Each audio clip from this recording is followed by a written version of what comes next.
Good morning, good evening, or something else in between, depending on what time zone you are in.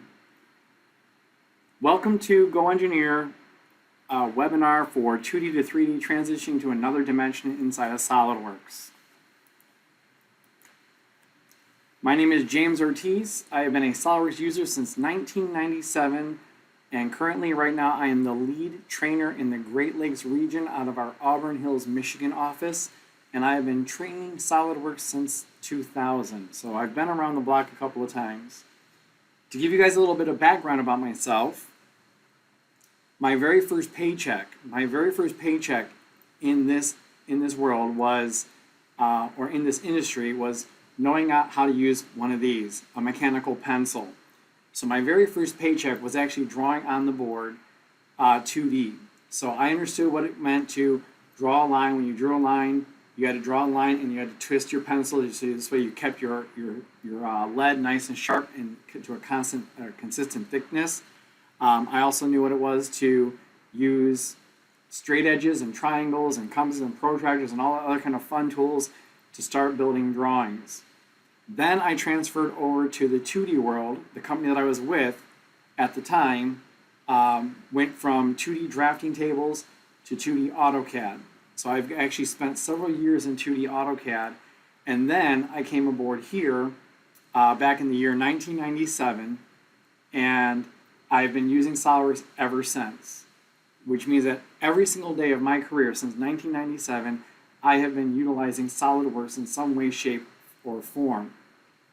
So I've got a very extensive background in the design world, I have an extensive background in the 2D world, and I've got a very extensive background in the 3D world. So today's presentation, we're going to talk about going back and forth from the 2D world to the 3D world, and from the 3D world back to the 2D world. 2D drawings is one of those things that I refer to as a necessary evil. So what are we going to be covering in this session today? We're going to be covering importing your 2D borders to use this work inside of SOLIDWORKS. We're also going to be covering exporting the SOLIDWORKS drawing to the 2D world, and also transferring your layers from SOLIDWORKS into a DXF or DWG file. We call that layer mapping. So we're going to talk about layer mapping. We're also going to talk about exporting your drawings. And the reason why this is important is because inside of SOLIDWORKS, a lot of you guys know that inside of SOLIDWORKS, when I build a 2D drawing, what we do on the SOLIDWORKS side is we scale our views to match our paper. So when I say that I'm opening up an A-size piece of paper inside of SOLIDWORKS, it is an A-size piece of paper. It is 8.5 by 11. And then what I do is I take my models, bring them onto the 2D drawing, and then once they're on the 2D drawing, if they don't fit, I then scale the views to match my piece of paper. Well, the problem with that is if I take that drawing and I export it out as a DXF DWG, it's not going to match that 1-to-1 scale. So we actually have an option that will tell SOLIDWORKS that during the export of a 2D drawing to a DXF DWG, we want that export to export itself at a 1-to-1 scale. So we're going to talk about how we turn that option on. We're also going to talk about batch printing a job. When you're done with the job, you have a bunch of drawings that you need to print. And one thing that you don't want to do is you don't want to sit there and have to say, file open drawing, print, close, file open drawing, print, close, file open drawing, print, close, file open drawing, print, close, because that's going to be a very, very tedious task. Not to mention, but you're also taking up the company printer at that point in time. So we actually have a tool built inside of SOLIDWORKS that will actually let me specify a date and time and what drawings I want to print, and specify that date and time, and then at that date and time, SOLIDWORKS will then kick in and start batch printing all those documents for you. We're also going to talk about batch translation to PDF, because I know a lot of companies, they not only build DXF DWG drawings, but they also are responsible for creating PDFs. So I can use that same tool to generate PDF files. We're also going to use a DWG to produce 3D SOLIDWORKS part files. So I can take my customer, my vendor, DXF DWGs, read them into SOLIDWORKS through a special translator, and then go through the process of taking that 2D sketch geometry and having it build the 3D model. Now, this tool is not an automatic tool. This tool is not one of those tools where you just push the magic button and it's going to do the job for you. There's a little bit of setup that we're going to do, and we're going to walk through that setup. Another thing I can do to take a DXF DWG, if I happen to have any type of 2D sketching software, something like maybe AutoCAD or something like DraftSite, I can take DraftSite, open up that DXF DWG, I can actually grab geometry inside of DraftSite and copy it from DraftSite and then paste it into a SOLIDWORKS model. We're also going to talk about utilizing a PDF to generate a 3D SOLIDWORKS part file. We're also going to go over where to get help if you ever get stumped and you need help. So the first one, legacy title blocks and borders.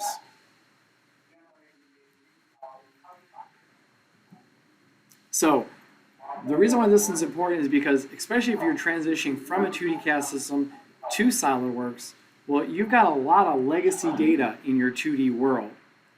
And you've got title blocks and borders that the people on the shop floor are very used to seeing and using. And you really don't want to rock the boat by giving them a brand new title block and border that they're not used to using, because that can cause havoc and confusion on the shop floor. So we have the ability of taking an existing DXF DWG drawing that has an existing sheet format on it, a title block and border, and importing that into SOLIDWORKS and using that as our title block and border on all of your new drawings. How do we do this? Well, first off, you have to have access to that existing DXF or DWG file. One second.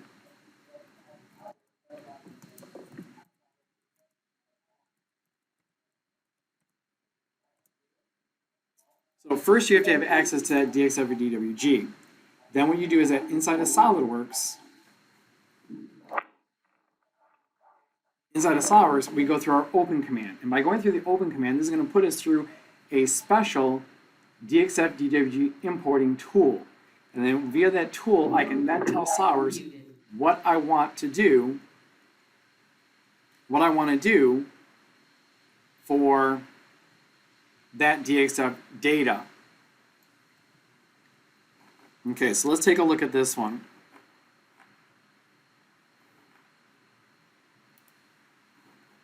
So the first thing I do is that inside of SOLIDWORKS, I go to my File Open command. And by going to my File Open command, I browse to where that document is going to be stored at.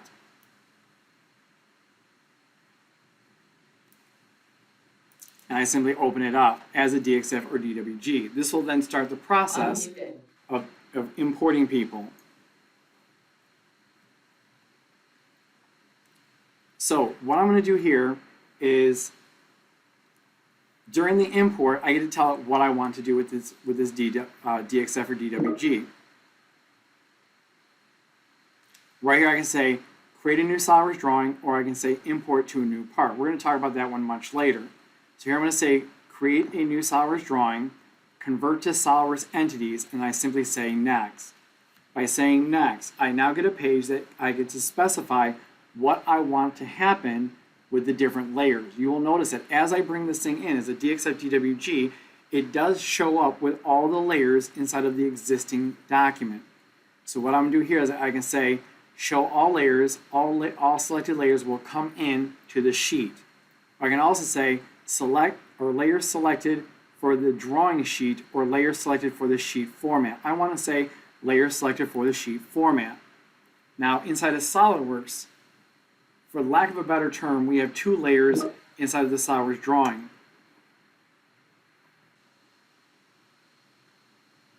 Okay, so I got somebody that says sounds better now. So what I'm going to do is that during the import of the DXF DWG, I specify that I want a layer inside of the existing DXF DWG to be brought into our sheet format. Once again, for lack of a better term, inside of SOLIDWORKS, there are two layers inside of our drawings. There's your drawing layer, and the drawing layer contains all of your views and all of your annotational information. This would be your notes, your symbols, your dimensions, center lines, center marks. That would be on your drawing layer. And then the second layer that we have is what we call our sheet format. The sheet format is what we would refer to as your title block and your border. So what I'm going to do here is I'm going to say layer selected for sheet format. I'm going to tell it what layers I want to have brought in. And by putting a check in the box, you're going to notice that it now shows those layers being displayed in my preview. So I only want to make sure that I have the ones turned on for my border and my title block. I'm going to say next to that, and then I simply say center in sheet. And then based off of the original size of the DXF DWG, SOLIDWORKS came out and it says that the output file properties is going to be to a D landscape piece of paper. So I'm going to D landscape and I say center in sheet, and you can see that the red border represents the actual piece of paper. When I have this thing done, I'm going to come over here, I'm going to say finish. And I'm going to let it then import.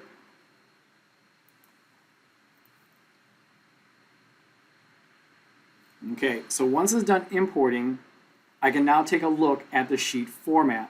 So by taking a look at the sheet format, if I right-click on the piece of paper, I can now say Edit Sheet Format. And what that does, that puts me into the sheet format layer. Then right now at this point in time, I am now looking at what looks to be a block. If I zoom into the block, this block has text in it. And I can take this text, I can now start to change that text. If I double click on the text, it's going to let me change the values. Now I also want to make sure that this sheet format is tied to some properties. So what I can do here is that by going to my properties of the drawing document, let me get out of my sheet format. Out of that. Oh, sorry, I have this on my other screen. So by going to my file properties, I get my file properties dialog box for my 2D drawing. And again, this is going to be something that you have built into your template. So I'm going to come over here inside the template. I'm going to change this. I'm going to say, I'm going to add in an option that says drawn by. Now I'm going to come over here, and by saying draw by, I'm going to throw in my initials. An evaluated value. I'm also going to choose another one. I'm going to say drawn by date. I'm going to put in month, month, day, day, and then year, year, year, year. Again, this would be something that I have built into the template. The template is the document that we have inside of SOLIDWORKS that contains all of my tools and options settings. The drawing template is what tells the software if this drawing is going to be ANSI or ISO, if it's going to be inch or metric. So once I fill in some property information, I say OK. Then I go back into my sheet format by doing a right click on it and say Edit Sheet Format. I go find that note again. It says Joe Smith on it.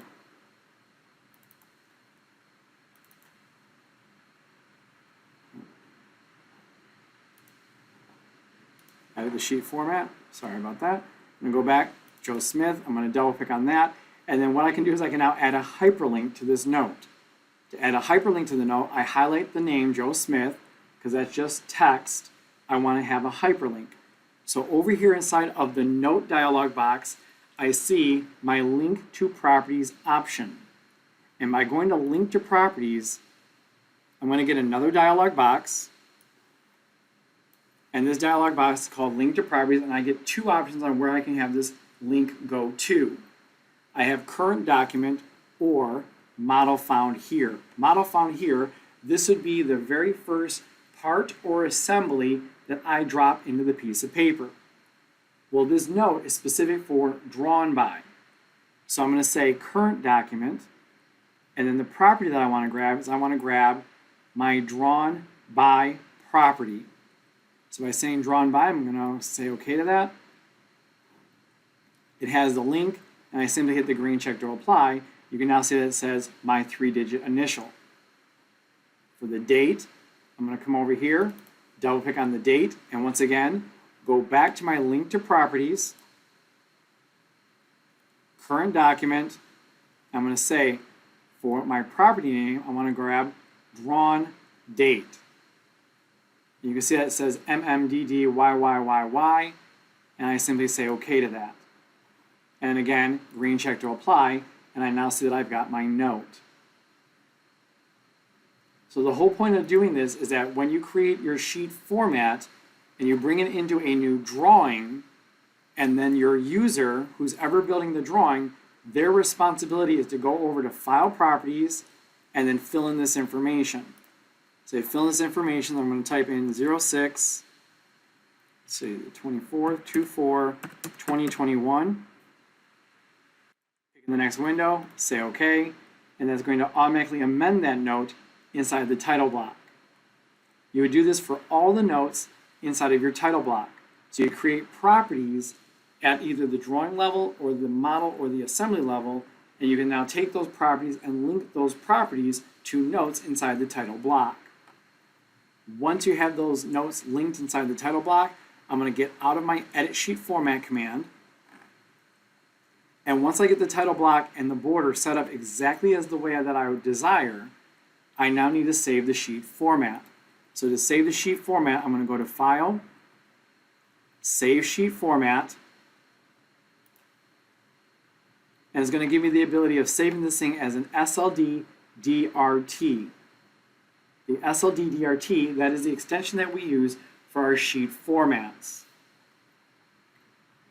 So what I'm going to do here is I'm going to take this thing to a directory that I want to save it to.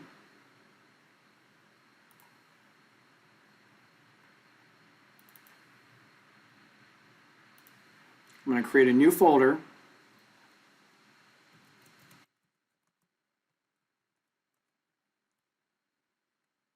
Call it Sheet Formats.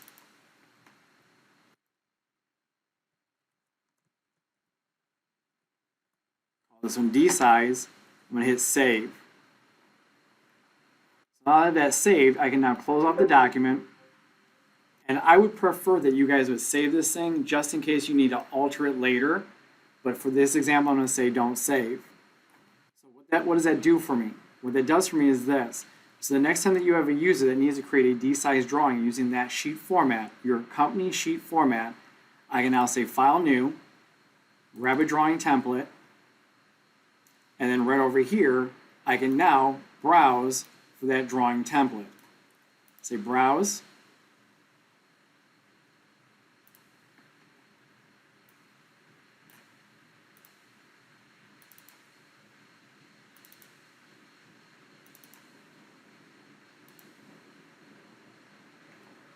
And it now brings that data in as the sheet format, which means I can now come over here and I can now start to drop models onto this piece of paper, either parts or assemblies.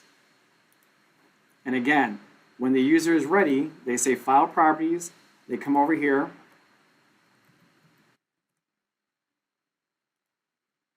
they give this thing a date,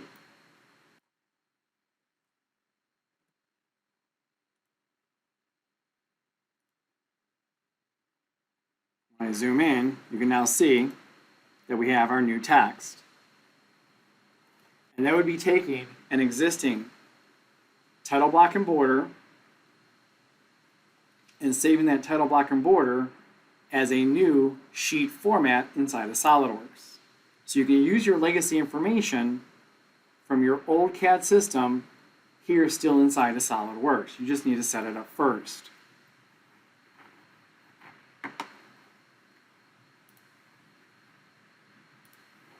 Okay, so what's next on our agenda?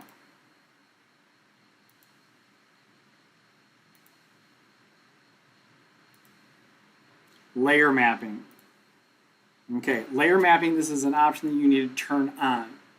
We also have the ability of not only just turning the option on, but we also have the ability to save those mapped documents.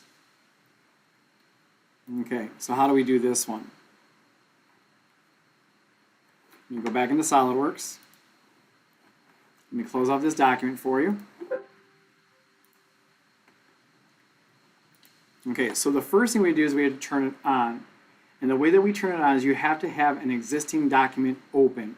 So if I were to go to my Tools and Options settings right now, and if I were to go to my Export command, and I would go to my file formats, you will notice that right here, there is no option for DXF-DWG. So let me say OK to this. Let me open up an existing SOLIDWORKS document.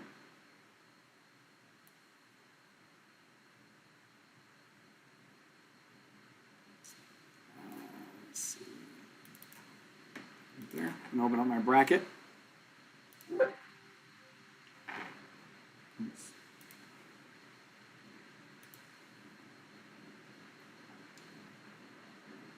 Once I have an existing drawing open, what I can do here is I can now take this and I can now go to my Tools and Options settings to turn on my layer mapping. I'm going to say to go down to Export, and inside of Export I'm going to change my option to read DXF-DWG, and I'm going to say Custom Map SOLIDWORKS to DXF-DWG. I'm going to say Enable, and I can now have a mapping file already defined. I'll say OK to that.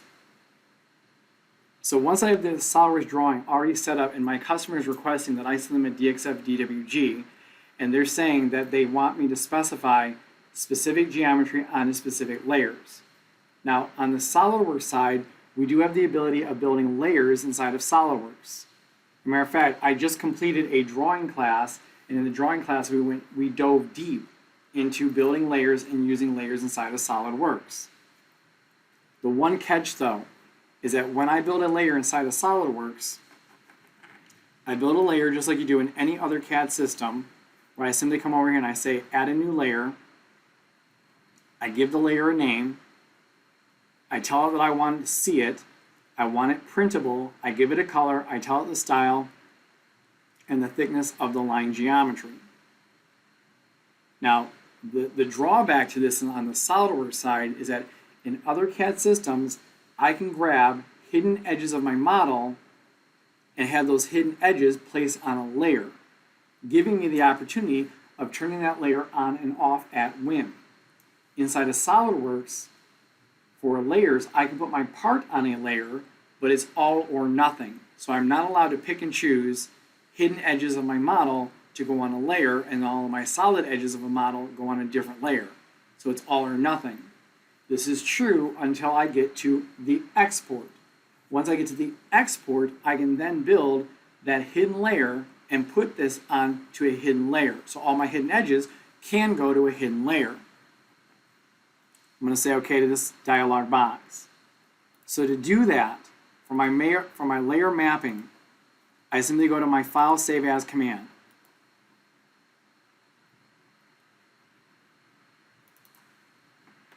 I give this thing a name, and I also change my file as a type to read DWG or DXF. I'm going to change this to DWG. I'm going to give this thing a name. 2D, save it to my DWG mapping directory. I'm going to hit save. By hitting save, that now opens up my layer mapping. So inside the layer mapping, what I do is I define my layers. I tell it what entities go in those layers.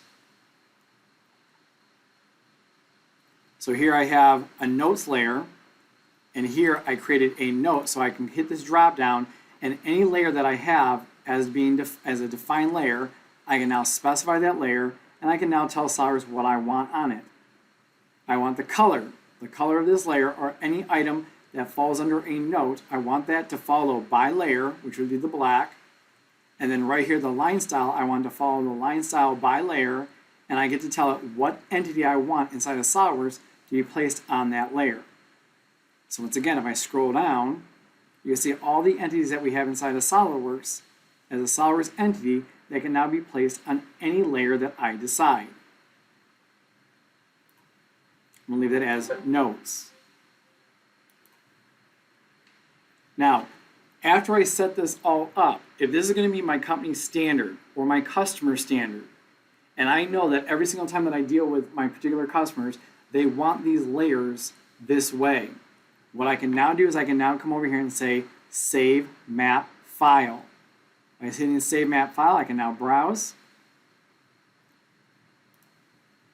create a location somewhere on my network where everybody has access to this.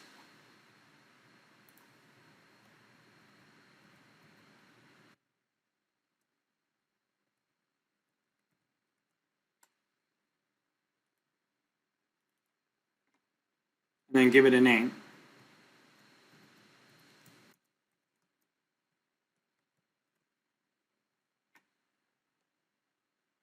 Hit save. So what I'm doing is I'm saving the layer mapping. And I can come over here and say OK. It's now going to take all that data and export that data out into their individual layers. So right now, if I open something like Draft Site up, I go to my Open command, and I browse for that document, so C drive, or desktop, webinar. Here's my bracket 2D. Say open that up. And I can now go over to my layers. And you can see, if I start turning off these layers, you're going to now start to see things disappear.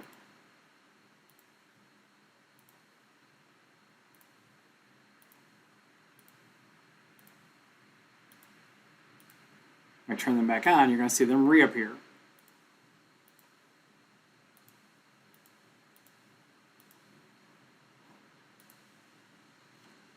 I just wanted to point out that in WebEx, we do have a questions area. So if you guys have any questions, feel free to drop some questions in there.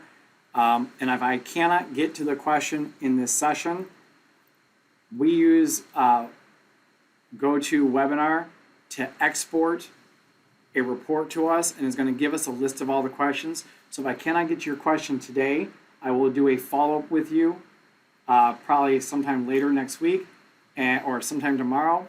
And I'll do a follow-up with you guys, and I'll get back to you on the answer to your questions. So please feel free to ask us some questions. And that right there is how we do layer mapping. So I can take my SOLIDWORKS data, build my mapping layers, and then tell it what entity inside of SOLIDWORKS goes to that layer. And during the export, SOLIDWORKS will then export that data into my DXF-DWG utilizing the layer mapping and place those entities on the different layers. So this way I'm still conforming to my customers' wants, needs, and desires.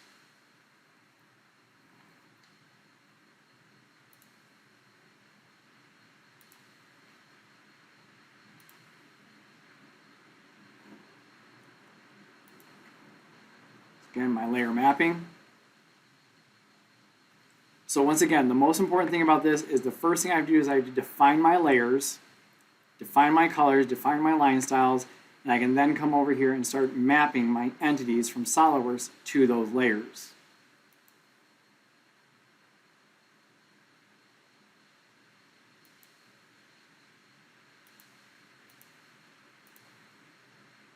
Okay, exporting to a scale of 1 to 1.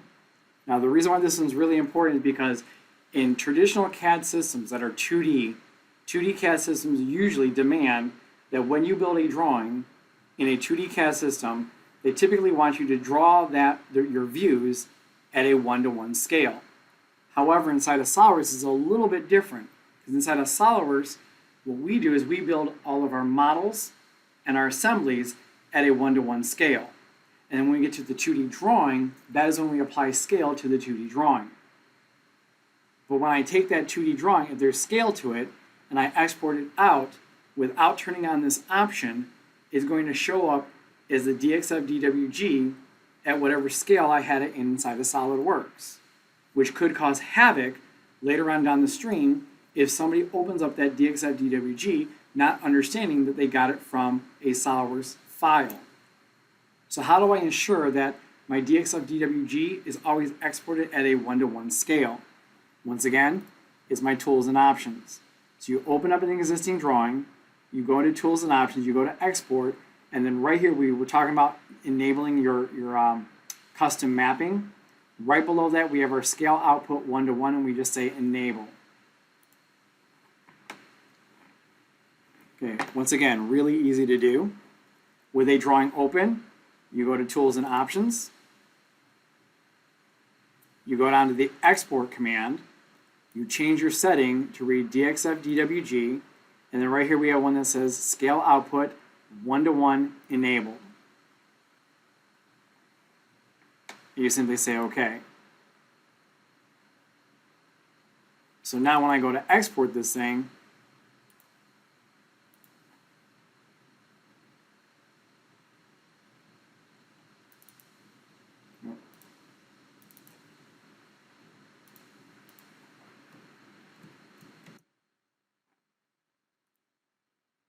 again, it's going to ask me for my layer mapping because I have that option turned on.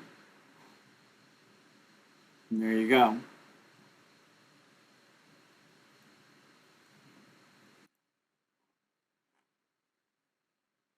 I will now export that at a 1:1 scale. So you can see that right here inside of SOLIDWORKS, I have it set up to be half scale. So what SOLIDWORKS is going to do is going to take that half scale setting, it's going to multiply it by 2 to make sure that I'm exporting it as a 1:1 scale. So this way I don't have to, on the SOLIDWORKS side, change all my views to a 1:1 scale and then worry about the views not fitting on my piece of paper. SOLIDWORKS is going to do this automatically for you during the export of your drawing as a DXF or DWG file.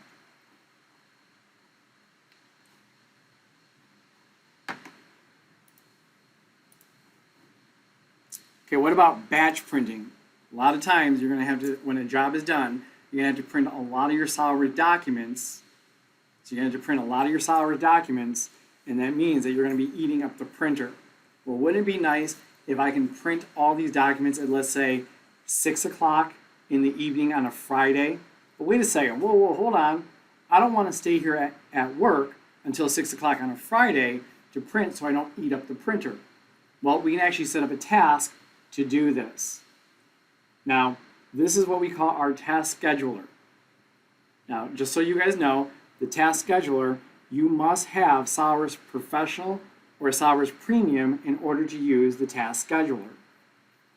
So, what I'm going to do is I'm going to go down to my Start menu, and inside my Start menu, I'm going to type in the word task. I'm going to go and type in the word task. And by typing in the word task, it's going to do a quick search on my computer for any program that has task in it, and it's going to show me the SOLIDWORKS Task Scheduler. Right now you guys can't see this because you guys can't see my Start menu. If I activate the Task Scheduler, it's going to open up the Task Scheduler document, the dialog box, which looks, oops, not that one, which looks just like this. And then inside the Task Scheduler, now again, you have to have SOLIDWORKS Professional or SOLIDWORKS Premium in order to do this. So what I can do is I can come over here and go to Print Files. It's going to give me a dialog box, and I can give that task a name. I'm going to give this thing the name. Late Night Print Files. I can either say add a file if I want to do just one particular file, or I can say add a folder. Because typically, when you're building a project, all your drawings go into a particular folder. So I'm going to say, let's do a folder. And then once again, I'm going to browse to that location.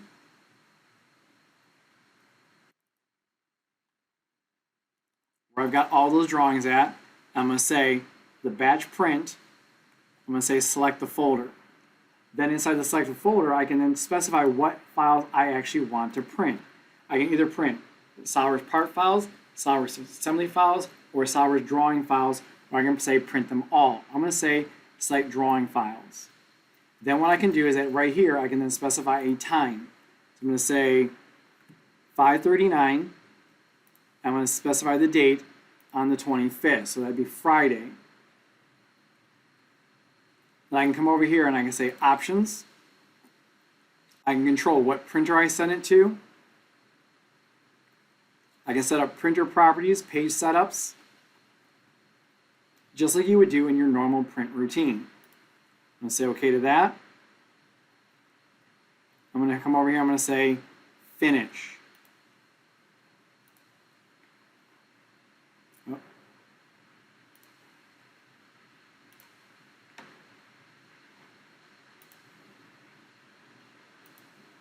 What it does, it now gives me a task inside the task scheduler. The beautiful thing about this is that as long as my computer is on, it will then run this task as long as my computer is on Friday at 5:39 p.m. I do not need to be logged in, the computer just needs to be on. So as long as the computer is on, it will then run this task. And then hopefully on Monday when I walk in, I'll have a stack of drawings at my printer ready to go, ready to be released.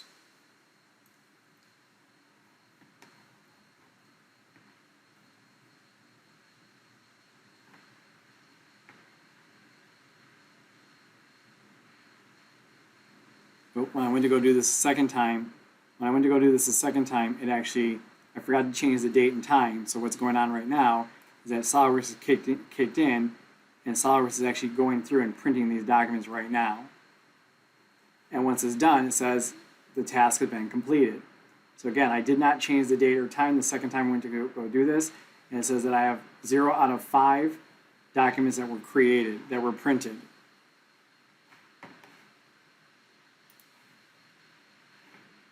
So once again, to webinar, match print. So I have all these drawings, A through Z. I had all those drawings in there, and then I went through and printed all those documents for me. You can see that it ran kind of quick. So what SOLIDWORKS does is that it actually goes in, it launches SOLIDWORKS, it opens up the drawing, and goes through the print routine. Once it's done printing, it saves the document, closes the document, goes to the next document, launches SOLIDWORKS, opens the document, prints the document, saves the document, closes the document, and it continues to do this until all the documents inside this folder have been printed.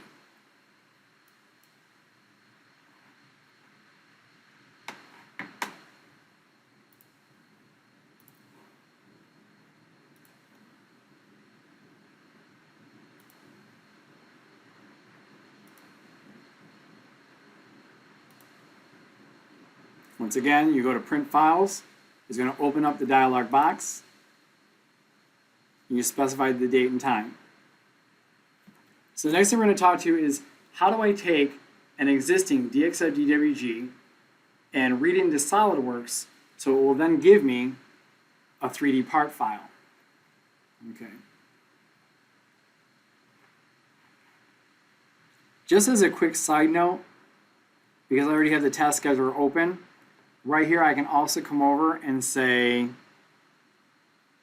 export files, and by saying export files, I can now tell it to export as PDF. Right there, PDF. So again, if I had a bunch of SOLIDWORKS drawings or parts and assemblies that my customer required me to not only send them DXF DWGs, but also send them PDFs, I can do the exact same thing. So I come over here, say add folder, grab the folder that I want to grab, set up the date and the time, and then hit the finish command. Then once that date and time hits, it will then launch SOLIDWORKS, it will then open those documents up and go through the file save as command, saving the PDF. Because once again, if I'm complete with a job and that job has 1,000 parts in it, and I need to generate a PDF for each and every single one of those drawings, I really don't want to have to sit here and say file open drawing, file save as, PDF, give it a name, give it a location, say OK, then file open the next drawing, file save as, PDF, because that would just be too time consuming. So by using the task scheduler, I can automate these processes while nobody else is at work. One of the benefits of the task scheduler.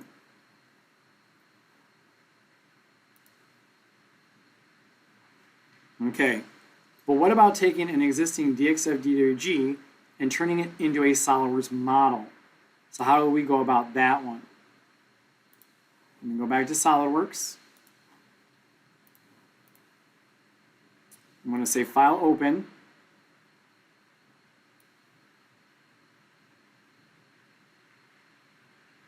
You find the document.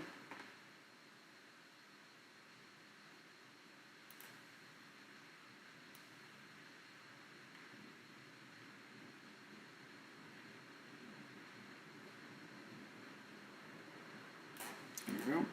So that's the document that I was sent, and I'm asked to turn this thing into a 3D model.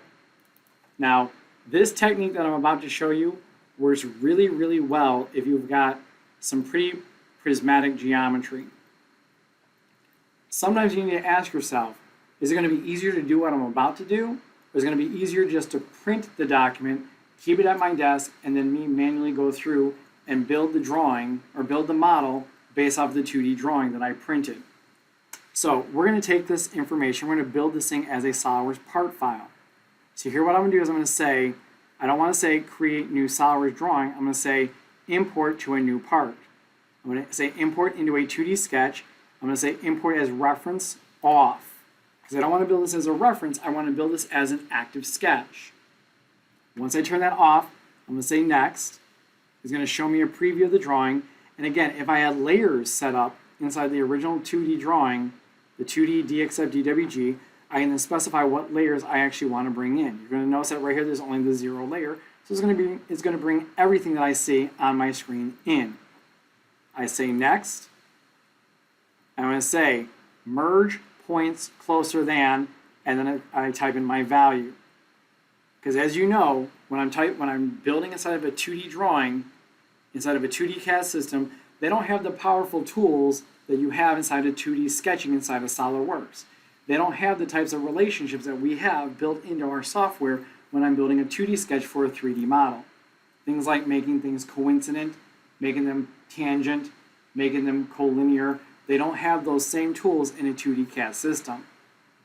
So what this does is it says any points of my geometry, like where a line and an arc would meet, if those points fall within this tolerance, I'm telling SOLIDWORKS just to automatically go in and make those two coincident. Once I have this done, I'm going to say finish. It's going to say I couldn't read in the block. Say OK to that. So right now it's now showing me a bunch of sketch geometry in the 2D world. Okay, what I'm going to do first, I'm going to get rid of the geometry I don't want. So I don't need the title block, so I'm going to window select that and delete that. I don't need this border. Don't need these borders up here. And all I'm doing is I'm just window selecting them and then deleting them. The other thing that you probably did not see because it's on my other screen is that by doing this, it automatically brought open my 2D to 3D toolbar. Instead of the 2D to 3D toolbar, what I do here is I specify which sketch set belongs to what view. So what I'm going to do is I'm going to come over to this, to what I know is the front view. I'm going to window select the front view. I'm going to say that is now my front view. It's going to take that sketch and transfer it to a front view orientation. I'm going to come over here to the top view. I'm going to window select the top view. And I come over and I say that represents the top view of my model. And watch how it takes the sketch and rotates it around so it's relative to the top view. I'm going to come over here to the right view. I'm going to grab that. I'm going to say that is now my right view. It's going to take that, rotate around to the right. Then I'm going to come over here, my auxiliary view. I'm going to grab my auxiliary view and I'm going to hold down my control key and select the edge that was an auxiliary view from. I'm going to come over here, I'm going to say, make that an auxiliary view, and watch how it rotates it so it is now parallel with the line that I selected in the front view. So now if I take my sketch and if I look at my views, there's my front view, here's my top view, and here's my right view. Well, these views don't align with each other. So once I get them placed in their orientation, I now have to align them. So I'm going to grab the top view, the top sketch, hold on my control key, I'm going to grab a point inside the front view. And watch how this thing inches over. I'm going to come over here and say, align this sketch. I'm going to come over here, I'm going to grab this line inside my right view, control key, a point inside my front view. I'm going to say, once again, align this sketch. I'm going to grab this line inside of my auxiliary view, control key, I'm going to pick the endpoint of this edge right here. And once again, I'm going to say align my sketch. I'm going to move it over. So now, once again, if I look at my views, here's my front view, here's my top view. Notice how the top view now aligns with the front view. And the same thing is true when I go over here and I say right view. If I pick on this sketch and I come over and I say normal 2. See how these three views are now aligned with each other. This view I really don't need, so what I'm going to do is I'm going to just rebuild that sketch. And I come over here to my model sketch. That's where all my views came into. And I'm not going to hide that because I really don't need that anymore. Then what I do is I grab the geometry utilizing our contour select command. The contour select tool, we go over this tool inside of our essentials class. In the essentials class, we talk about how I can go in, build a very complex sketch that has a lot of my view information inside of the contour sketch, and I can then grab areas of my sketch and specify what I want to do with that area as a boss or a cut extrude. We built that into our 2D to 3D tool. So what I'm going to do is I'm going to come over here, I'm going to right click on this line, and when I right click on the line, there's an option here that says select chain. By saying select chain, it's going to grab all the entities within that chain. Once I have that done, I'm now going to say extrude. And just like any other normal SOLIDWORKS extrusion, the extrusion is going to want to come up from the location in which the sketch is located at. Well, here I actually don't want to use the location of the sketch.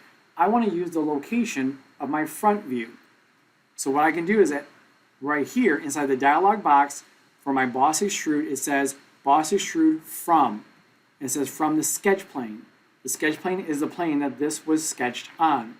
I'm going to change this. I'm going to change it to read vertex. I'm going to say I want the extrusion to start from this point right there. So when I rotate it around, you can see that we get this. But wait a second, how long is this line? I really never took a measurement of it. So to control that, I can come over here to direction 1. I can say up to a vertex and say extrude up to that point right there. Green check to apply that. And there goes my very first extrusion. To get this cylinder, I'm going to come over here, I'm going to grab the cylinder or the round inside the auxiliary view. I'm going to basically walk through that exact same process. I pick on the circle that I want to extrude. I'm going to say boss extrude. I'm going to say from a vertex, that point right there. I'm going to say reverse the direction. I simply say up to next. Is going to extrude up to the next face or faces that it finds, and I simply hit the green check to OK that. Since I'm in this orientation, I'm going to grab the circle right here. I'm going to say extruded cut, and here I can say simply by going to through all. And again, green check that. What about the holes in the top view? So the holes in the top view, I'm going to grab circle, control key, with the control key down, just as you all know, by holding down the control key inside of SOLIDWORKS, that is my multi-select tool. So I'm going to come over here, I'm going to grab those 4 circles, and again, say extruded cut, and once again, change my option to read through all. Green check that. Okay, the last thing I want to do is I want to build that fillet on the model. So how big is the fillet? Well, this is why it's really important that when you receive a DXF DWG, you really need to trust the person that you're getting this from.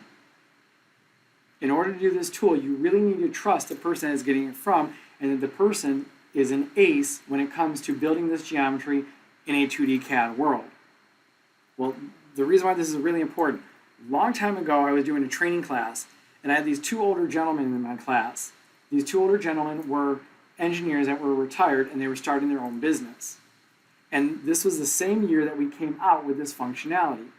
And they heard about this functionality. They came to my essentials class. And on the very first day of the class, they were like, hey, James, will you be able to show me how to take a 2D DXF DWG, read into SOLIDWORKS, and then convert it to a 3D model? I was like, well, hold on. That's putting the cart before the horse. Let's talk about the basics first, and then I'll show you that later. So the second day of class, They asked me again, say, hey, this is the second day of class. We've gone through the basics and the essentials. Will you be able to show me a DXF DWG? Say, hold on. We're not quite there yet. Let's get a little bit deeper into the class. So the third day of class, they asked me the exact same thing. It's like, hey, will you be able to show me how to take a DXF DWG and translate it into a 3D model? Well, I told them, I can, but you need to supply me with a good DXF DWG. The guy's like, okay, we can do that. I was like, hold on, listen to what I said. I said, you need to supply me with a good DXF DWG. And like, what do you mean? I was like, it's got to be dead on. So all your numbers have to be 100% correct in order for me to take this geometry and build it as a model. And he's like, yeah, we hired this guy. He's super good at building DXF DWGs in our 2D CAD system, and I trust this guy. Okay, make sure that all the views are exactly the way that they need to be. And he's like, yeah, absolutely. This guy's aces when it comes to the 2D world. So the next day of class, they came to class and say, hey, will you be able to show us how to take that DXF DWG and turn it into a 3D model? We brought a file for you. I was like, yes. Can we do this after class? He's like, yeah, sure, we can do that. So once the class ended, they then walked up to me, handed me a thumb drive and said, here you go, here's my DXF DWG. And I started to run through this process.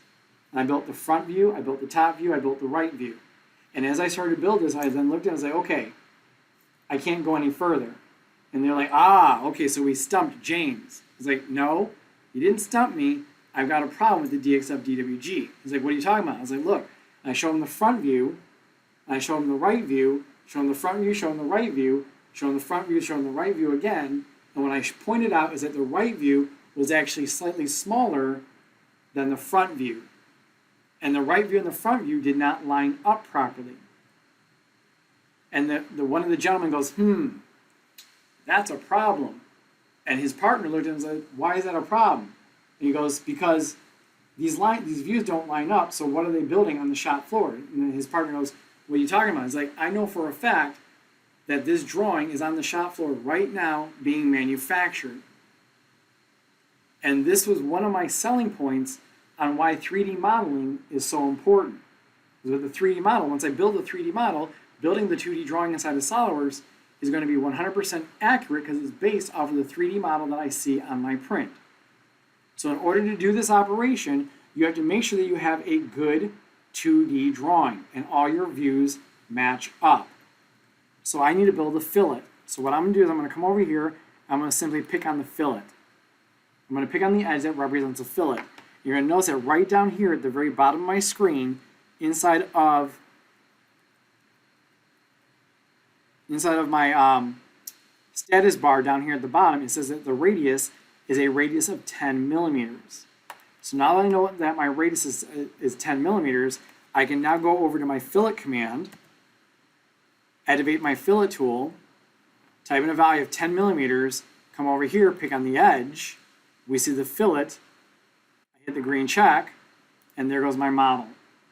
So once again, if I take my model, throw my model in the front view, you see that is a carbon copy of that original 2D sketch.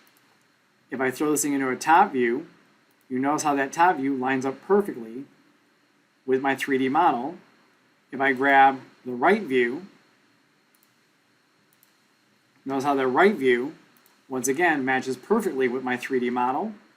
If I come over here, if I grab the auxiliary view, and I come over here and I say normal to, notice how that matches perfectly to my auxiliary view. So this would be one technique that I can use to take my 2D sketch geometry from a DXF DWG, import it into SOLIDWORKS, specify what views I want for what model, for my model, and I can start taking areas in those different views and specifying, is it a boss, is it a cut, is it this, is it that feature, or the other. And I can slowly work my way to building my 3D model. Okay. But there are multiple ways of doing this. I'm going to show you another technique. So let me close this model off. And I can do this by opening up the DXF DWG in something like Draft Site. So if I open up Draft Site, with Draft Site open. For those of you that don't know, Draft Site is the Dassault system answer to our 2D CAD system. DraftSight is a 2D CAD system that you can purchase for $100 a year. So it's $100 to purchase, it's $100 to maintain it per year. And what I can do inside of DraftSight is I can treat this just like any other 2D CAD system. And this is a fully robust 2D CAD system where I can draw views, I can draw lines, I can save data, I can build 2D drawings, I can build dimensions, I can add notes, I can do all that fun stuff that I can do in any other 2D CAD system. So what I'm going to do here is I'm going to open up an existing drawing.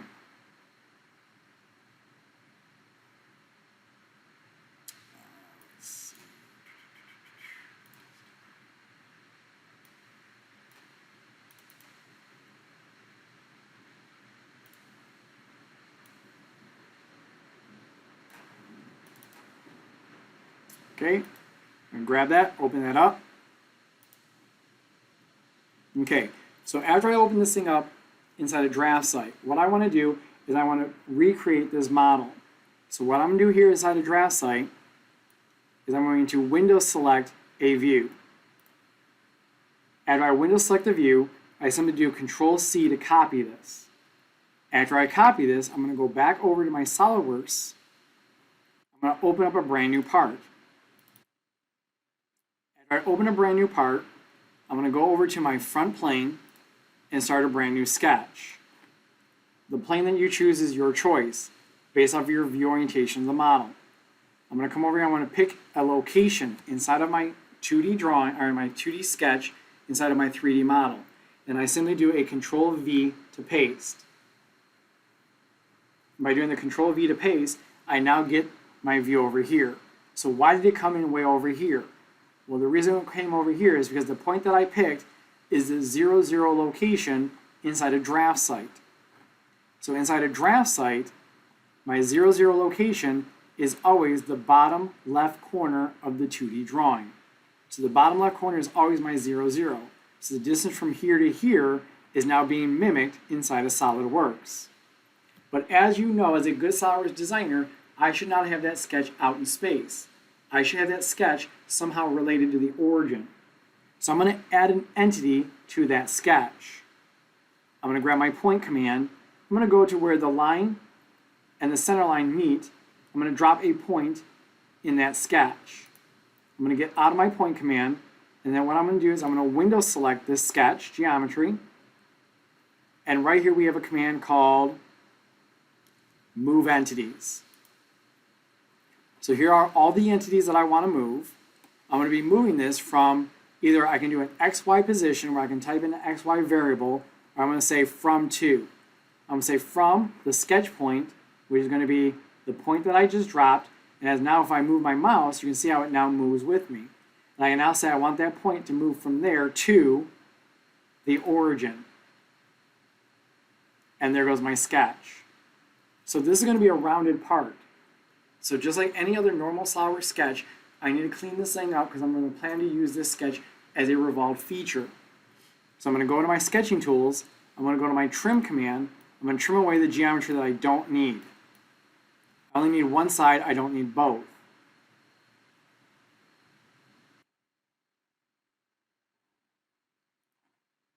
Okay. Once I've in there, the next thing I need to do is I need to define this sketch's location. This point moved because it had a relationship. So we move it back to the origin. And now to define the relationships, I could go to my sketch tools and I could make this one and this point, and I could say make those two collinear, or coincident to each other. And I can walk around and do that with all of my sketch geometry. Or I can have SOLIDWORKS do this for me. To have SOLIDWORKS do this for me, right here we have a command called Display Delete Relations. If I hit the drop down arrow, we have a command here called Fully Define the Sketch. By saying Fully Define the Sketch, I get my Fully Define My Sketch document dialog box. And inside the dialog box, I'm going to say all entities in the sketch, relationships. I'm going to say select relationships to apply. Right here by default, select all is turned on, and it's going to, anything that is horizontal is going to make horizontal, vertical, collinear, perpendicular, parallel. We have midpoint, coincident, tangent, concentric, and equal. So any geometry that I have that falls under those guidelines, SOLIDWORKS is going to automatically add those relationships to this sketch. Then right here, we have our dimensioning. Inside dimensioning, I can either do chain, baseline, or ordinate, or center line. I'm going to do center line. The center line is selected. Then right here, for my vertical values, I'm going to do baseline. And for baseline, I'm going to say that is my origin for baseline. I simply come over here and I say calculate. You see that what it did is it automatically throws all of my relationships, all of my dimensions in, fully defining the sketch. And because I said I'm using a center line, it knew to take all these dimension values and double them. Because SOLIDWORKS is just that intuitive. So I'm going to come over and hit the green check to OK that, letting it know that I'm done. Now that my sketch is fully defined, I can now go to my Features tab, and inside my Features tab, I can now go to my Revolved Boss Base. And then green check to apply, and there goes my 3D model from a copy and paste method from draft site, my DXF DWG file.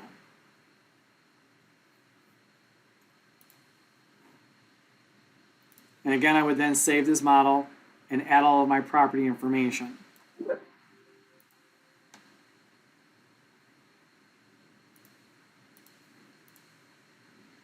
Last one, PDF. How do I use a PDF as a basis of a SOLIDWORKS model?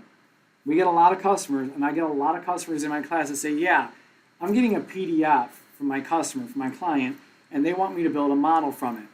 Is there any way I can take that PDF and have SOLIDWORKS generate a model from it? Well, the answer is yes and no. We can do this, but it's a technique that you need to follow.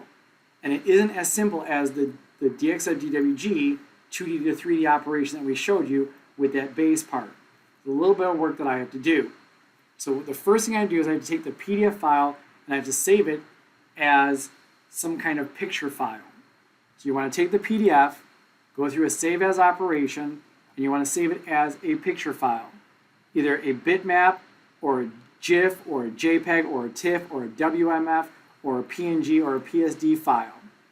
If you can take the PDF and save it off as one of these image files, we can now take that image file and read it into a SOLIDWORKS part with our insert to picture command. Now the insert to picture command, this requires me building a sketch first. Okay. The next one, what is more important about the PDF? What I mean by that, what's more important? The picture versus your dimensions. Which entities are more important to you? Do you want your model to look more like the picture, or do you want the model to follow your dimensions? Well, again, with me having a designer background, I always looked at the numbers as being more important, which means that if the picture does not line up after I put the numbers, then that tells me that whoever built that document in a 2D world did not build that document properly in the 2D world. So I'm going to show you how I can take a PDF as an image, read into SOLIDWORKS, and then build a 3D model from that image, but I'm going to follow the dimensions rather than the picture. Okay. So how do we do this one? Once again, let me go back to SOLIDWORKS. So I already took the PDF and I already saved the PDF as an image file prior to this webinar. So I'm going to come over, I'm going to open up a brand new part. And I open a brand new part, I'm going to go to my front plane, I'm going to start a brand new sketch. Again, the plane that you sketch on, that's up to you to orientate your model. After I insert a sketch, I now need to insert that picture. So to insert the picture, I'm going to go to Tools. And by going to Tools, I'm going to go to Sketch Tools. And by going to Tools, Sketch Tools, I'm going to go to Sketch Picture. So by going to Sketch Picture, is not going to allow me to browse for that image. So I'm going to browse for that image. I'm going to grab that image file. And it's going to come in just like any other image software. Now, the big question that I have for you guys is, how big is the image in the picture? Well, it's really hard for me to tell. How big is the image in the picture? Well, it depends on this thing that we have called perspective. And what I mean by that is this. How big is my marker in my hand from what you can see on the screen? The marker looks kind of small, doesn't it? What if I do this? Now how big is the marker in my hand? It looks like it's ginormous, doesn't it?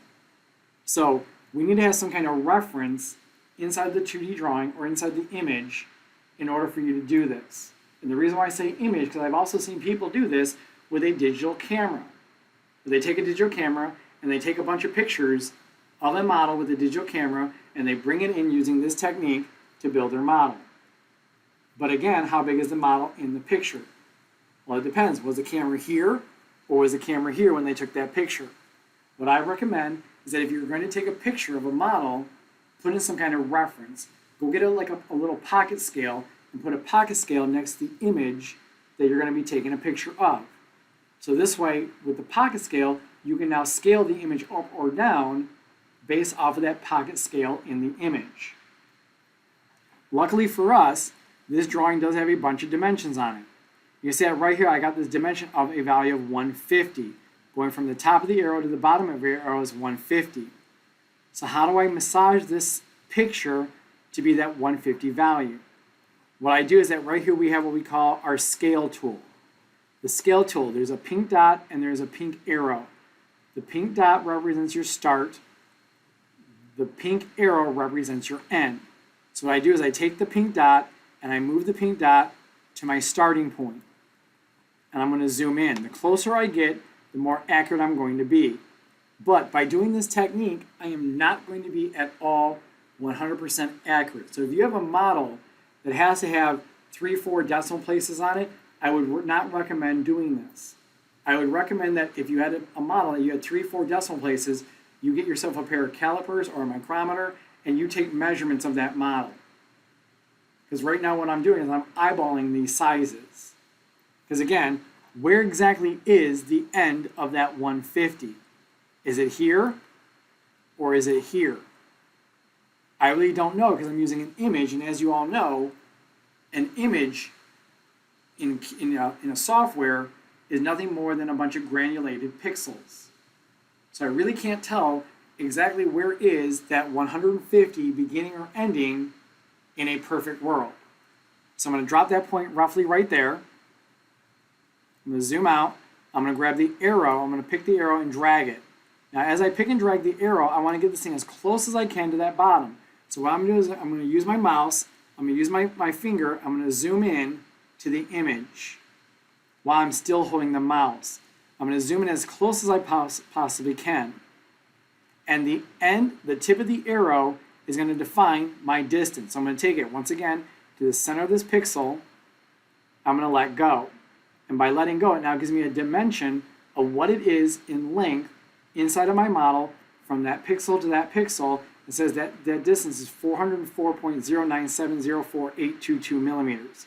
I'm going to change this value to a value of 150 and say OK. So now I'm going to double middle mouse click to do a zoom to fit. It's now going to show me my drawing. Then what I do is I want to orientate this drawing. I'm going to grab the drawing, I'm going to pull this thing close to the origin. I'm going to zoom in. I'm going to try to get that endpoint of that 150 dimension to be as close as I can to the origin.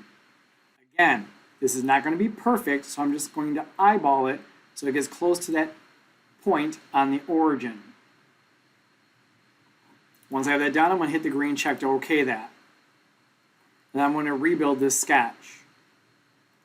And then I'm going to go over to the sketch. I'm going to rename this sketch just to make things nice and clean and easy for me.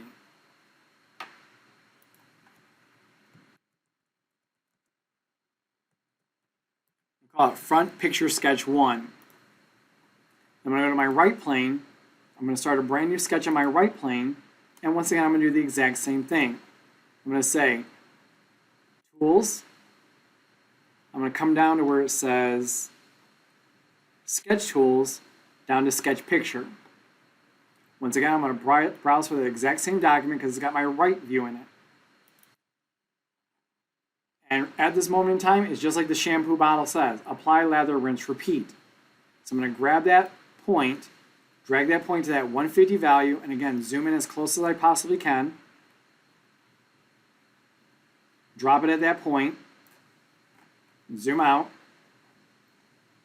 grab the arrow, drag that closer to the bottom. Once again, using my middle finger, I'm going to zoom in to the arrow at the bottom. I'm going to place that point as close as I can to the center of that pixel. I got close, type in a value of 150. I'm going to zoom out. Then I'm going to grab the picture, move the picture over here, fill this thing more so I'm into the right view. I'm going to grab right where that 150 in the right view lines up with the origin as best as I possibly can. Zoom in if you need to. This is why I asked what's more important to you, the picture or the dimensions. Because right now we're just eyeballing these things in their location, which means that when I go to add my dimensions and I go add my relationships, there's a very strong possibility that my model will not look exactly as the picture does. But again, what am I more worried about? The image in the picture or the dimensions? Me personally, I say dimensions. Zoom out, hit the green check, and I'm going to rebuild that sketch. And then once again, I'm going to rename that just to keep things nice and clean.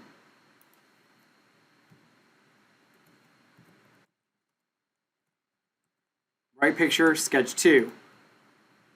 So now I got my front view set up, and now I got my right view set up, I'm now ready to start building my geometry. So I'm going to go in my front plane, I'm going to start my brand new sketch, I'm going to go back to my front view. And what I want to do is I want to start to recreate this sketch geometry. So to keep things nice and clean and tangent, I'm going to start with the center line. At the origin, I'm going to pick and drag a center line straight up into the air. Now I'm going to go to my line command, and right here I need to build a tangent arc. So I'm going to go to my tangent arc, activate my tangent arc command, I'm going to build an arc like this, get it somewhere close, let go, I'm going to build another tangent arc. Once again,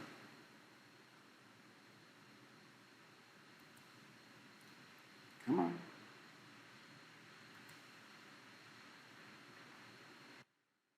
Go to the other tangent arc, get it as close as I can, and again draw in a line at the bottom.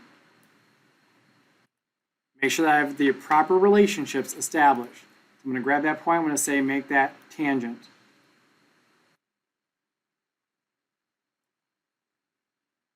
Then at this moment, I can now start to add in my dimensions. So I'm going to go to my dimension tool, at a value of this one right here, at a value of 60. I'm going to go from the origin to the bottom of this line. I'm going to set that up to be a value of 150. Grab this, that is also a value of 60. And then from this line to the center point of that arc, it says to have a value of 60.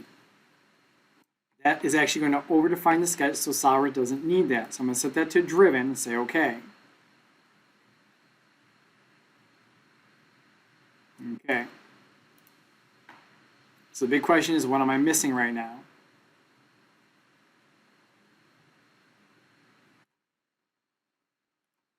Well, it also says that I should add a dimension from here to here at that value of 50. So I'm going to go this line to this line. I'm going to set that up to be a value of 50, and that should fully define the sketch. This is what I was talking about what's more important to you, the picture or the dimensions. Because you can see that right there, the sketch geometry that I just drew does not line up with the picture. But I feel more confident following the dimensions rather than the picture. So now that I got the front view set, I'm going to build the right view. So I'm going to rebuild that sketch. I'm going to go to my right plane, start a brand new sketch on the right plane, go to my right view, and then on the origin, I'm going to create this sketch geometry here. So once again, I want to go to my line command, starting at the origin, come out somewhere, do my tangent arc, come down, Do my line command straight back down to the bottom. Once again, eyeballing it to that location. Turn on my dimension tool and add in my constraints.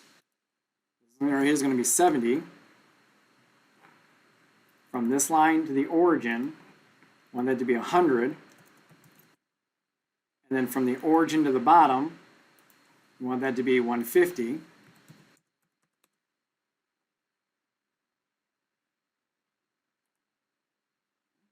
So what am I missing? Oh, right there, I'm missing a tangency, so I'm going to grab that point. I'm going to say make that tangent, and we now have our fully defined sketch. So now I have the curve on what the curve is going to look like in the right view, and then I have the curve for what that curve is going to look like in the front view. So there's my right view curve, there's my front view curve. To make it a little bit easier for you guys to see, is I'm going to grab the sketch, I'm going to change the color of that sketch. I'm going to do this by turning on a toolbar. I'm going to turn on my line format toolbar. I can now pick on sketch 3.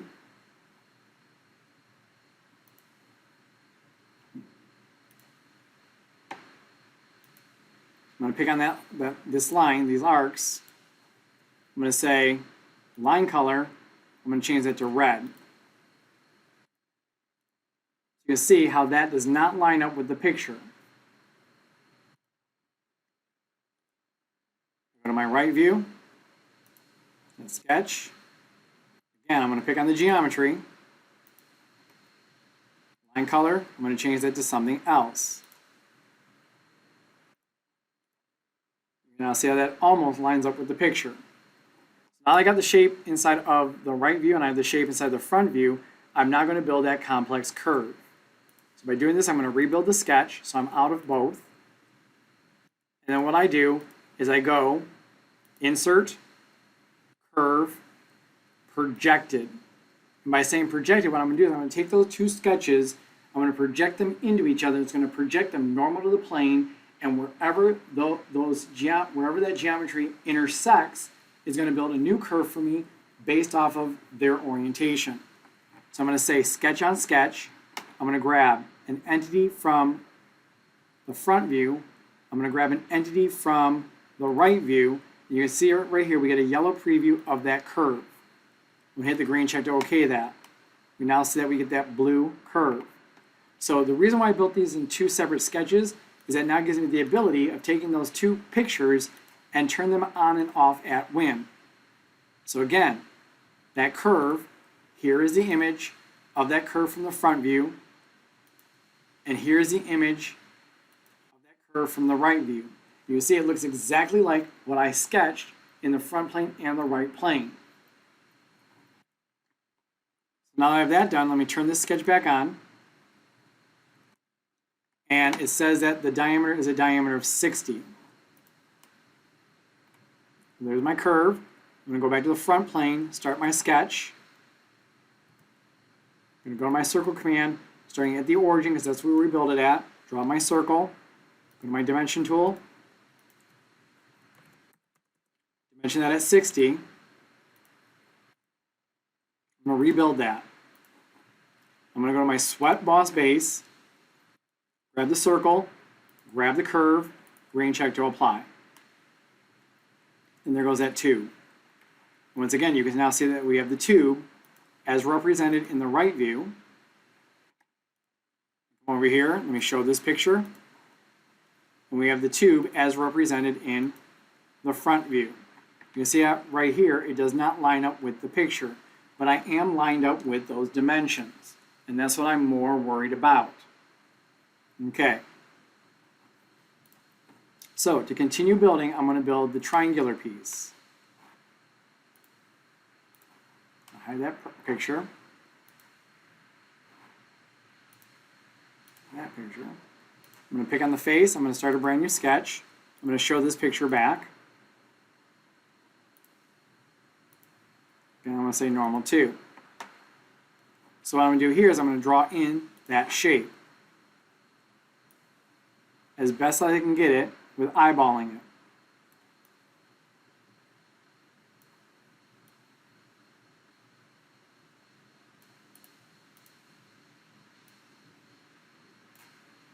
Once I draw that shape in, I'm also going to go to my sketch fillet tool, because you can see that we have radiuses here, and those radiuses are going to be very important to me because a lot of my dimensions are coming from those radiuses. So I'm going to go to my sketch fillet tool.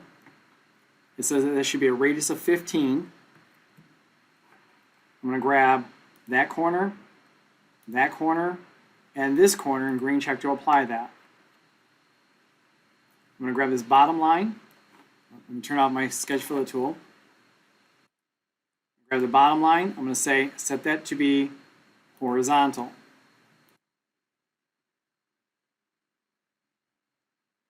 Okay. I'm going to add in a couple of center lines to help me capture some centering and symmetry here.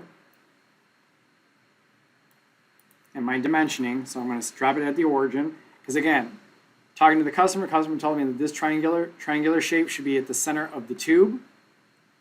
So I'm going to start adding my dimensions now.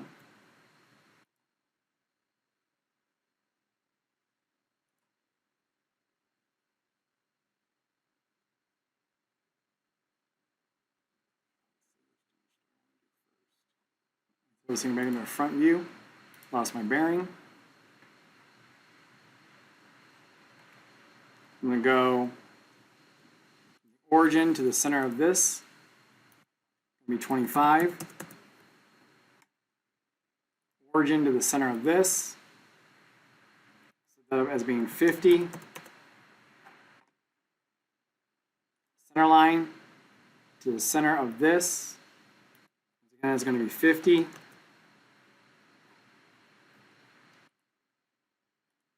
Sketch is still blue, so what am I missing? Oh, right there.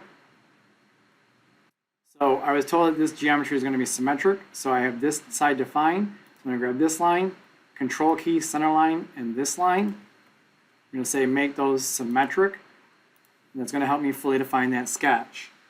I say it right here that extrusion is a value of 15 millimeters. So I'm going to go to my Features tool, extrude the boss, set that value to a value of 15.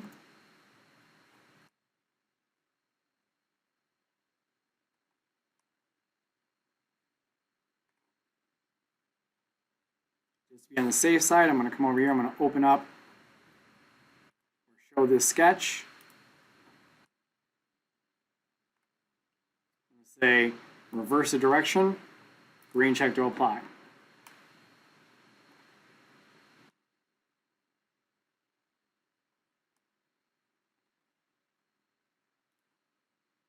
I'm going to take the 3D model, I'm going to hide it for a second because I need to know what those holes are. Now unfortunately, I do not know what those holes are because they're not being detailed out inside the print. So what I'm going to do is I'm going to build another sketch. Front plane, new sketch. Now because I don't know, the first thing I should do if I don't know what these values are is I should call up my customer. But because I don't have access to my customer right now, I'm going to draw a circle on top of it. I'm going to try to get that sucker as close as I possibly can to the geometry. I'm going to pick on it, and right down here it's got my value. It says 14.84, so I'm going to make a rash decision and say that that should be a value of 15. I'm going to come back, I'm going to show my model. Add to that. Concentric, here to here. Concentric.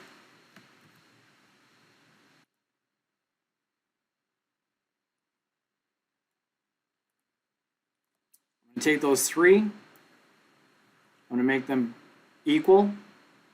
I'm going to add a dimension of 15 to 1.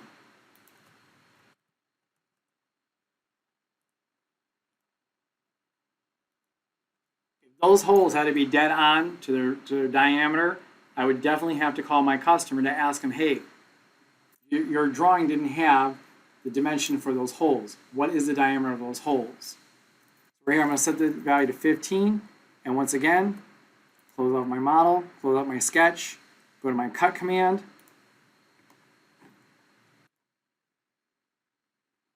say cut, up to surface, up to that surface right there, green check to apply. Oh. Edit that feature. What it did was it did the selected contours. Get that selection because I select the hole by mistake. Green check, and there's my holes. The last one is the fillet at the top. So once again, the drawing does not call out the fillet at the top. So what I'm going to do is I'm going to build a dummy sketch again to find out what that value is. I'm going to go to my right plane, start a brand new sketch. I'm going to reorientate the model to my right. Zoom into my geometry. Come here towards the top of my model. Drag it down to where I get close to that fillet. Go. Come over here. I'm going to pick and drag a line out like so. And then I'm going to come over to my fillet command, or my radius command. I'm going to do a tangent arc going from here to here. I'm going to say make those tangent at the end.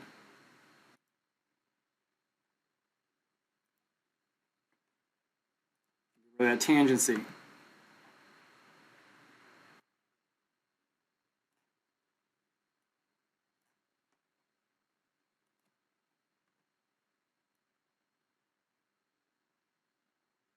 Okay. Try to eyeball it. Yeah, I really don't like that. So here's another way of doing this. Delete that. Instead of using the tangent arc, I'm going to use a 3-point arc.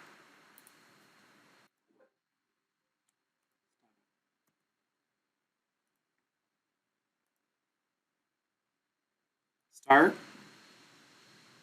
end, and then place a point somewhere inside. Click on that once it gets close. Come down here, it says 14.91. So I'm going to make the judgment call and say that it's going to be a value of 15. I'm now going to delete that sketch because I don't need it anymore. Once I have that done, I'm going to go to my fillet tool. Instead of fillet tool, I'm going to type in a value of 15. Pick on the edge. Green check to apply that. And there goes that. The last thing I have to do is I have to do that internal cut for the tube. So you can see that that is showing me inside of the section view. It's a value of 50. So once again, I'm going to go to my front plane because that's where my curve is at. Start a brand new sketch. Draw on a circle. Dimension this thing at a value of 15. I'm sorry, 50, my bad, 50. And once I have that created, I'm going to hit rebuild. I'm going to go to my swept cut command and say use a circle, use the curve in the original sweep, green check to apply, and there goes my hole. So now if I go back to the two sketches and hide them, and there's my completed part from a PDF file.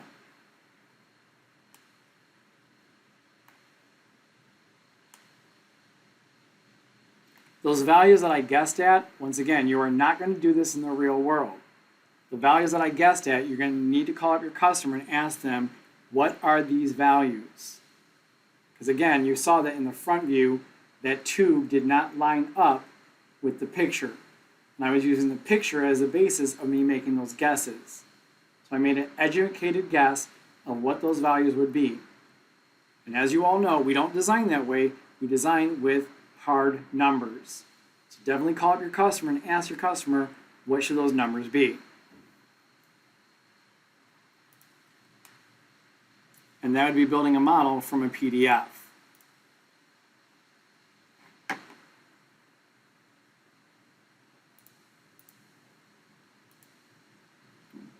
That's what I got for you today.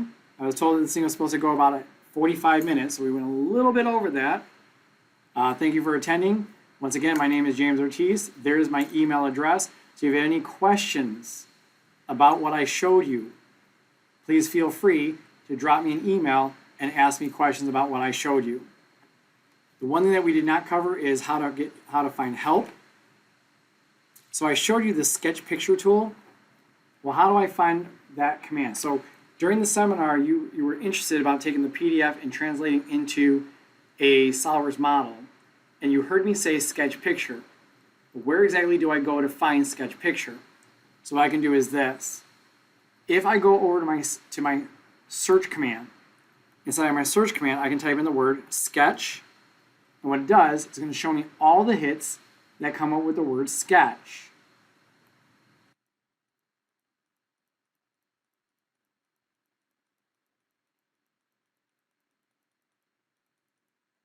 I'm going to type in sketch picture.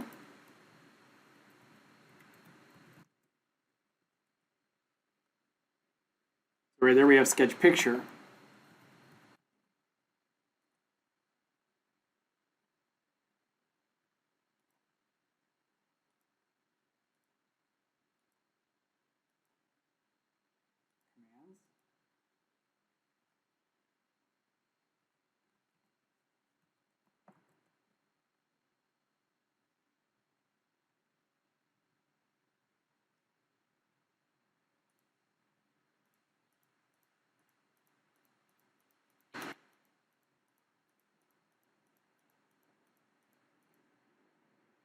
Let me try this picture.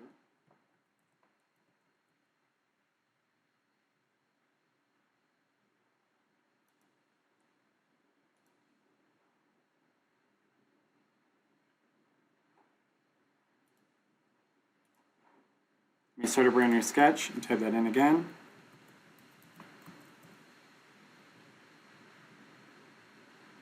Right there, sketch picture. So I had to be in a sketch when I'm doing this. So if I see sketch picture, if I come over here and if I pick on it, watch what it does on my screen. It actually opened up the command. So it goes right into opening up the command. If I come back over here, if I type in the word sketch picture again, while I'm inside of a tool, right here there's a little eyeball. If I come over here and if I hit the little eyeball, watch what happens on my screen.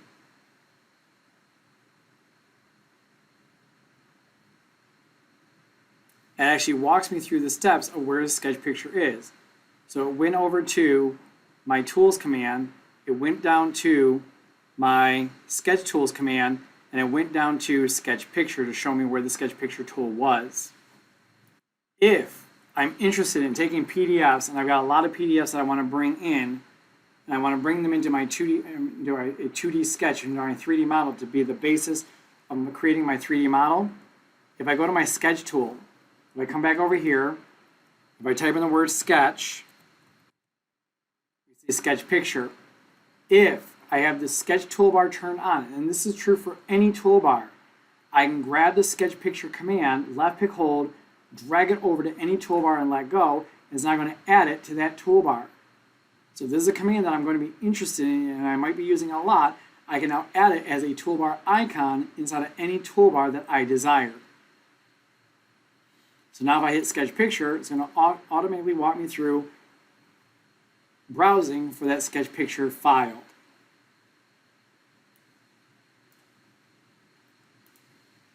Because as a sketch tool, I had to be in a sketch to use that.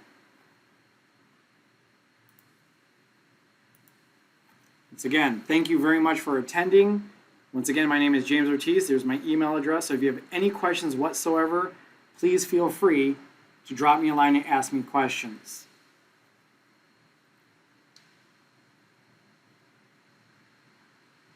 And I hope you guys all have a great weekend.